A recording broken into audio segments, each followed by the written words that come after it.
50 Ford convertible. This is my brother's car and his museum, and it is just like the car that he had in the Air Force before his 57 Ford. And he was on his way home from Colorado and Air Force Base and went to sleep in American Falls, Idaho, and crashed his original black 50 Ford convertible.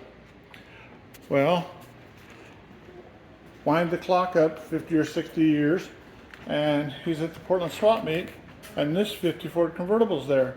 And he's looking at it and talking to the guy, and it came from the same town that he wrecked his 50 Ford convertible in 1956 or 7, but not the same car.